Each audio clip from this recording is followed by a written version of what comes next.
토지거래 허가구역 해제 이후에 촉발된 강남권 집값 상승세가 서울 지역 전반으로 확산되고 있습니다. 그동안 서울시는 집값 급등을 거듭 부정해왔는데 오늘 오세훈 서울시장도 처음으로 이상 조짐을 인정했습니다. 최주수 기자의 보도입니다. 지금까지는 예상했던 정도 수준을 넘어서지 않는 것으로 보여지고요. 거래되고 있는 물량이나 오르고 있는 속도 그리고 오른 정도를 보면은 아직까지는 그렇게 크게 이상 징후는 발견되지 않고 있습니다. 강남권 집값 상승에 대한 오 시장의 이 같은 발언은 일주일 만에 달라졌습니다. 확실히 지난 일주일 동안 거래가 성사된 물량이 많이 늘었습니다. 이거는 이상 조짐이죠. 정부와 긴밀하게 소통을 하면서 과연 특단의 조치가 필요한지를 지금 예의주시하고 있다. 오세훈 시장이 처음으로 토어제 해제 이후 시장 분위기가 심상치 않음을 인정한 셈입니다. 서울시가 어제도 가격 상승 사례도 있지만 하락한 사례도 여럿 확인된다며 거듭 해명한 것과도 대조적입니다. 지난달 서울 아파트값이 3개월 만에 최대 상승폭을 갈아치운 가운데 강남 3구의 국민평형 가격은 3년 3개월 만에 평균 20억 원을 돌파했습니다. 비강남권인 노원, 도봉, 강북 아파트값도 이달 들어 하락세를 멈췄습니다. 강남 주택 가격들이 빠르게 상승하다 보니까 시장의 온기가 다른 서울 지역들까지도 빠르게 확대됐다라고, 신축이 아니더라도 준신축, 재건축을 대기하고 있는 아파트들까지도 상승의 분위기가 조금 넘어가고 있다는. 지난달 서울 아파트 거래량은 5,171건으로 반년 만에 5,000건을 돌파했습니다. 정부 관계당국도 시장 상황을 예의주시하고 있는 가운데 특단의 조치가 나올지 주목됩니다. SBS 비즈 최지수입니다. 들썩이는 집값에 관계당국도 바짝 긴장하고 있습니다. 오늘 오전에 은행들을 불러서 선제적 대응을 주문했는데요. 곧바로 대출을 더 조인 은행도 등장했습니다. 이한승 기자. 네, 이한승입니다. 금융당국이 은행권을 불러서 최근 주택 관련 대출 동향과 대응 방향을 논의했죠. 네, 그렇습니다. 금융위원회는 5대 은행과 관계 기관을 불러 가계부채 점검 회의를 열었습니다. 지난달 전 금융권에서 5조 원 들었던 주택담보대출은 이번 달 들어 주춤한 모습을 보였는데요. 이에 대해 금융위는 2월 가계대출을 늘렸던 신학기 이사 수요가 3월 들어 줄었기 때문인 것으로 해석했습니다. 다만 최근 들썩이는 집값 움직임을 경계하며 회의에 참석한 은행들을 상대로 선제적 대응을 당부했습니다.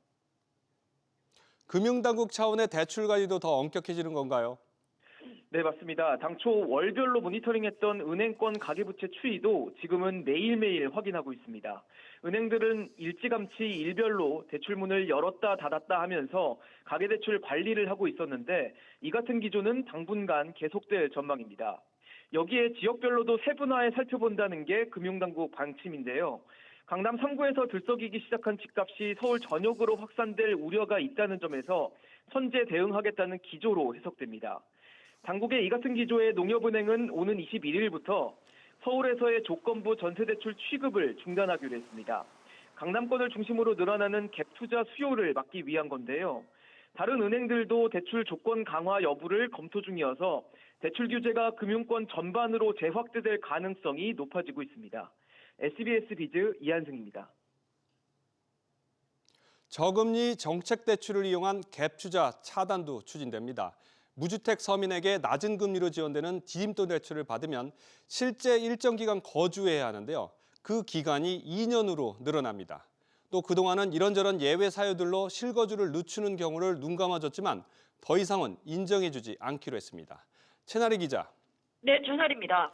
디딤돌 대출의 실거주 관련 기준이 강화된다고요? 네, 주택도시기금 상품인 디딤돌 대출의 실거주 의무 기간이 확대됩니다.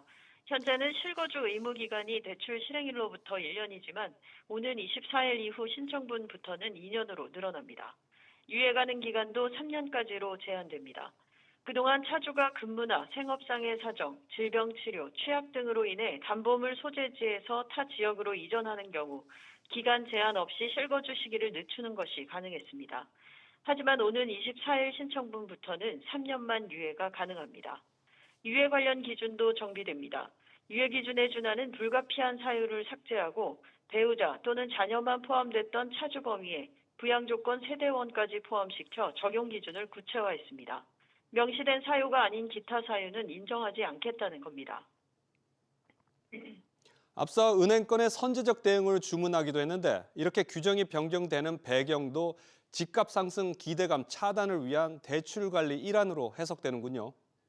네, 디딤돌 대출은 주택도시기금을 통해 무주택 서민에게 낮은 금리로 공급되는 상품입니다. 다만 갭 투자 우려가 커지면서 정부는 2017년부터 1년의 실거주 의무를 두고 실수요자 공급 지원에 나섰는데요. 실거주 요건에도 불구하고 그동안 불가피한 사유 조항을 근거로 다양한 예외 유예가 가능했습니다. 서울을 중심으로 부동산 가격이 다시 오름세를 보이는 가운데 실수요자에게 돌아가야 할 정책 금융이 투기 수요로 유입되는 것을 막고 대출 취지를 더욱 강화하겠다는 정부의 의지가 반영된 것으로 보입니다. SBS 비즈 최나리입니다. 강남 잠실 일대를 도명 야구장으로 비롯해서 대규모 스포츠와 전시 등 이 마이스 산업 중심지로 만드는 개발 사업비도 40% 이상 크게 올랐습니다. 최근 곳곳에 아파트 분양가를 끌어올렸던 공사비 급등 영향을 이곳 역시 피하지 못했습니다. 이렇게 되면 완공 이후에 시설 이용료도 높게 책정될 수밖에 없을 것으로 보입니다. 정보영 기자, 사업비가 얼마나 오른 건가요? 네, 잠실 마이스 개발 사업은 2016년 기준 총 2조 1,600억 원가량이 투입될 예정이었는데요. 서울시와 기획재정부는 최근 협상을 통해 사업비를 3조 원으로 40% 가까이 증액하는 데 최종 합의했습니다. 그간 급등한 공사비 물가를 반영한 것이라는 설명입니다. 기획재정부 관계자는 사업비 증액 협상은 완료됐다며 KDI 공공투자관리센터의 적격성 조사 등을 거쳐 기재부 민간투자사업심의위원회에 실시 협약이 상정될 것이라고 밝혔습니다. 서울시는 올해 상반기 중 실시 협약을 맺고 내년 착공에 들어간다는 계획입니다. 이번 사업비 증액의 영향은 어떻게 나타날까요?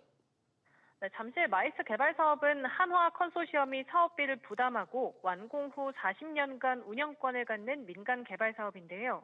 코엑스 3배 크기의 컨벤션 시설을 비롯해 3만 3천석 규모의 도명 야구장, 11,000석을 갖춘 다목적 스포츠 시설 등이 들어설 예정입니다. 운영 수익을 통해 투자금을 회수해야 하는 만큼 사업비 증액에 따라 이용료나 임대료 등도 상향 조정할 수밖에 없을 전망인데요. 서울시 관계자는 민간투자법상 민간투자사가 보정된 사업비에 따른 사업성을 가늠해 운영하게 될 것이라고 설명했습니다. SBS 비즈 정보인입니다. 이번에는 홈플러스 사태 알아보겠습니다. 이 홈플러스의 대주주인 김병주 MBK 파트너스 회장이 사재를 출연하겠다고 밝힌 가운데 홈플러스는 유동화 채권 전액 변제를 목표로 하겠다는 방침을 내놨습니다. 하지만 일각에선 구체적 액수가 빠진 김 회장의 사재 출연을 두고 임시 방편성 발언이라며 비판의 목소리가 나오고 있습니다.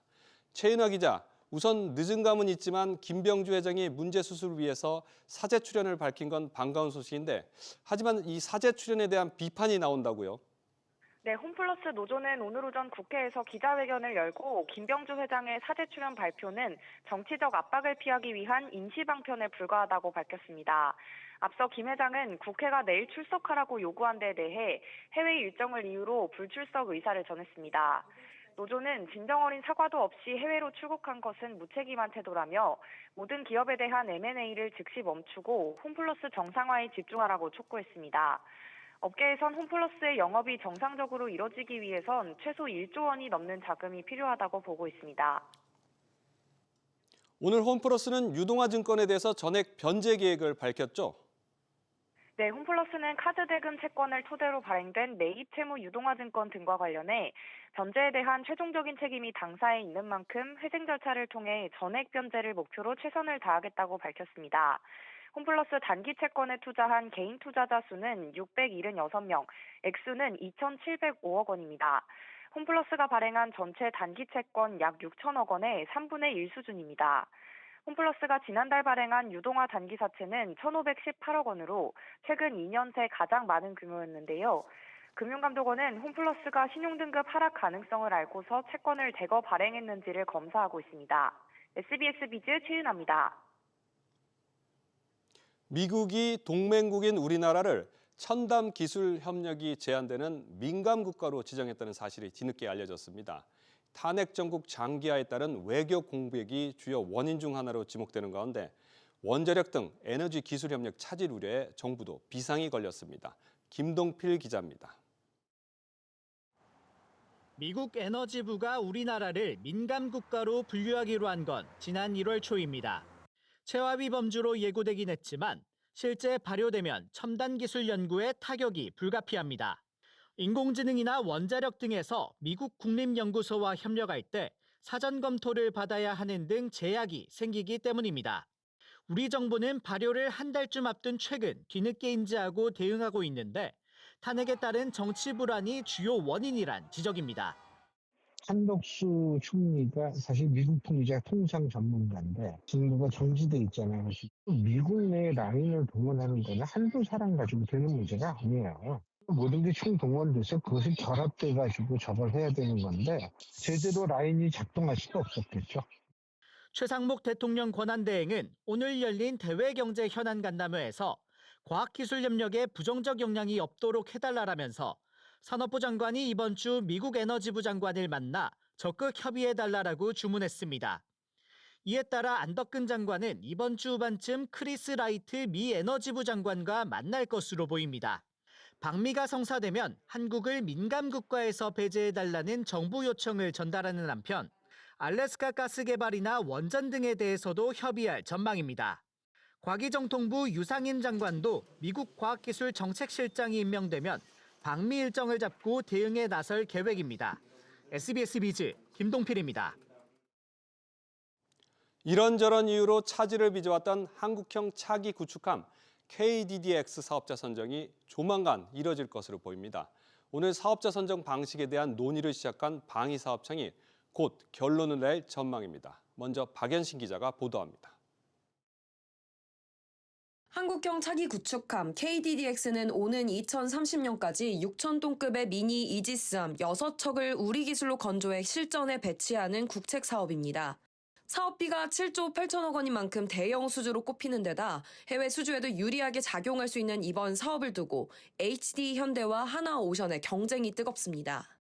KDX는 우리나라의 주력 전투함이고 가장 중요하기 때문에 사업 규모도 가장 비싼 고가의 함정이기 때문에 수출상으로도 항공모함 바로 밑에 가장 중요한 함정이기 때문에 실적을 쌓는 조선소는 결국 해외 수출도 가능하기 때문에 할 수밖에 없습니다. 통상 함정 사업은 개념 설계와 기본 설계, 상세 설계 및 선도함 건조, 후속함 건조 순으로 진행되는데 앞서 KDDX의 개념 설계는 한화오션이, 기본 설계는 HD 현대중공업이 수행했습니다. 수의 계약으로 진행되면 기본 설계를 맡은 HD 현대가 유리합니다. 경쟁 입찰 방식으로 진행될 경우 HD 현대의 기밀 유출로 인한 감점으로 한화오션이 우위에 있는 상황입니다. 공동 설계 방안도 있지만 사업 구조상 어느 한쪽이 주도권을 쥐고 나머지 업체는 하청을 맡는 구조로 진행될 경우 현실적으로 사업 진행이 쉽지 않습니다. 이번 수주전은 오너 3세 간 경영 능력 대결로까지 번지고 있습니다. 정기선 HD현대 부회장과 김동관 한화그룹 부회장은 같은 초등학교를 졸업한 막역한 사이로 알려졌는데 KDDX를 놓고 고발 난타전까지 벌어지며 오너 3세 간 자존심 싸움으로 비화된 바 있습니다. SBS 비즈 박연신입니다. 최근 미국 무역대표부와 미국 해군 장관 후보자도 K조선에 힘을 실어주고 있습니다. 이 녹록치 않은 트럼프 2기 환경 속에서 그나마 기댈 곳은 조선업인데요. 정부의 중재로 일단락될 것처럼 보이는 국내 기업 안방 싸움이 또다시 수면 위로 부상할 수 있다는 우려도 여전합니다. 이어서 윤지혜 기자입니다. 얼마 전 양용모 해군참모총장이 HD현대중공업과 하나오션 조선소에 서한을 발송했습니다.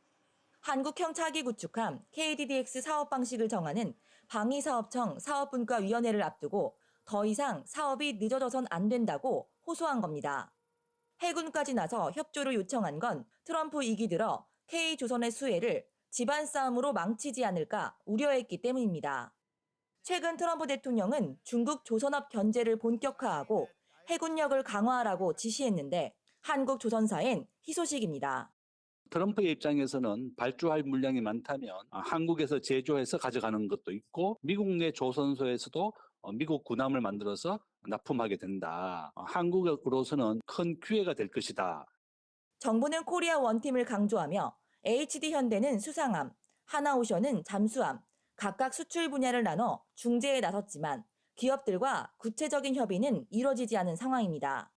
하나오션은 직접 미국 필리 조선소를 인수하며 현지에 진출했고 HD현대는 한국에서 신규 선박 건조와 유지보수 관련해 협력하기로 했습니다. 하지만 정작 국내 사업인 KDDX 사업을 둘러싼 갈등에 코리아 원팀은 녹록지 않습니다. 수일 계약이나 경쟁 입찰이 아닌 일부 공동 설계의 형태를 띠더라도 갈등이 계속될 가능성이 있습니다. 업계에 따르면 HD현대가 상세 설계와 선도함을 맡고 후속함 등 일부 일감을 하나오션에 맡기는 방안도 거론되지만 하나 측이 강하게 반발하고 있는 것으로 전해집니다. 방사청 결과에 어느 쪽이든 불복해 이의제기나 행정소송까지 이어지면 KDDX 사업은 더 미뤄질 수 있다는 우려가 나옵니다. SBS 비즈 윤재입니다. 월급은 안 오르는데 탄핵 정국 속에서 식품업체들의 먹거리 가격 인상이 그칠 줄 모르고 있습니다. 오뚜기도 다음 달부터 카레 등 대표 제품 가격을 인상하기로 했습니다. 프랜차이즈 업계에선 배달 가격을 더 비싸게 받는 이중 가격제가 확산되고 있어 소비자들의 부담이 갈수록 커지고 있습니다. 정대한 기자. 네, 정대한입니다. 오뚜기 어떤 제품들이 인상됩니까? 네, 편의점에서 판매되는 3분 카레와 짜장 제품 가격이 다음 달부터 오릅니다. 3분 카레와 3분 쇠고기 짜장은 2,200원에서 2,500원으로, 딸기잼도 6,600원으로 600원 인상됩니다. 오뚜기는 지난달 편의점에서 스프와 컵밥, 사골곰탕 등의 가격을 인상한 데 이어 대형마트에서는 후추와 식초, 물엿 등의 가격을 올렸습니다. 농심은 오늘부터 라면과 과자 출고가를 평균 7.2% 인상했는데요. 이에 따라 소매점 기준 신라면 가격은 950원에서 1,000원으로, 새우깡은 1,400원에서 1,500원으로 각각 올랐습니다. 프랜차이즈 업계는 배달 가격을 올리고 있죠. 네, 이디야 커피는 내일부터 배달의 민족과 쿠팡이츠 등 배달 플랫폼에서 아메리카노를 제외한 제품의 배달 전용 판매가를 별도 운영할 예정입니다. 제조 음료 배달 가격은 300원 오르고 그 외 베이커리, 스틱커피 등의 품목은 500원 인상되는데요. 카페라테 라지 사이즈는 4,200원에서 4,500원으로, 베이커리류 중 허니 카라멜 브레드는 5,200원에서 5,700원으로 오릅니다. 이디야 측은 배달 수수료 인상 등으로 가맹점의 부담이 커졌기 때문이라고 설명했는데요. 앞서 롯데리아를 시작으로 베스킨라빈스, 본죽 등의 프랜차이즈로 이중 가격제가 확산하고 있습니다. SBS 비즈 정대한입니다. 외국인과 기관의 쌍끌이 매수에 코스피가 3주 만에 2,600선을 탈환했습니다. 오늘부터 퇴근길 애프터마켓에서는 거래할 수 있는 종목이 100개 이상으로 대폭 늘었는데요. 취재 기자 연결합니다. 신성우 기자. 네, 신성우입니다. 지난주 뉴욕 증시와는 달리 상승세를 타고 있던 이 코스피가 이번 주 첫날 크게 올랐군요. 네, 코스피는 지난주 금요일보다 1.73% 오른 2,610선에서 거래를 마쳤습니다. 종가 기준으로 약 3주 만에 2,600선을 탈환했는데요. 개인이 1조 원 넘게 순매도했지만 외국인과 기관의 순매수세가 지수를 끌어올렸습니다. 특히 삼성전자는 5.3% 오르며 57,600원에 마감했습니다. 지난해 11월 18일 이후 4개월여 만에 처음으로 5%대 상승률을 기록했는데요. 엔비디아가 개최하는 AI 컨퍼런스를 앞둔 상황에서 협력 가능성을 기대하는 것으로 보입니다. 유럽 재무장에 따른 성장 기대감에 방산주들의 상승도 눈에 띄었는데요. 한화 에어로스페이스는 6.8% 올랐고 현대로템은 약 7.3% 뛰었습니다. 코스닥도 1.26% 오른 743선에서 마감했고요. 원달러 환율은 오후 5시 30분 기준으로 1,449원을 기록하고 있습니다. 이런 정규장 마감 이후에 현재 퇴근길 애프터마켓 움직임은 어떤가요? 네, 5시 30분 기준으로 애프터마켓 거래 종목들은 한국거래소 종가 대비 0.2% 하락한 채 거래되고 있습니다. 거래 종목이 기존 10개에서 110개로 대거 늘어나면서 일평균 100억 원대였던 거래 대금이 오늘 메인 마켓에서만 1,130억 원을 기록했는데요. 장마감 이후인 애프터마켓에서도 50억 원 넘게 거래되고 있습니다. 새롭게 거래 종목으로 추가된 한화가 거래 대금 약 120억 원으로 코스피 종목 중 거래량이 가장 많았고요. BNK 금융지주, 현대건설 등이 그 뒤를 이었습니다. 현재 110개인 거래 종목은 다음 주부터 삼성전자와 SK하이닉스를 포함해 350개로 2주 뒤에는 800개까지 확대됩니다. SBS 비즈 신성우입니다.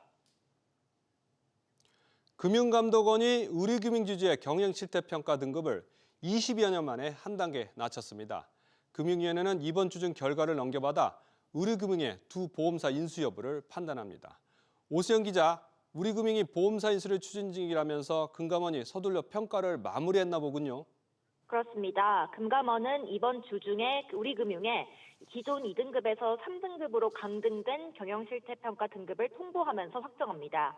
금융지주사의 경영평가 등급은 크게 5단계, 세부적으로는 각 등급별로 플러스와 제로, 그리고 마이너스가 있는데요. 금융권에 따르면 앞서 2- 등급이었던 우리금융이 이번에 3+ 등급으로 한 단계 내려간 것으로 파악됐습니다.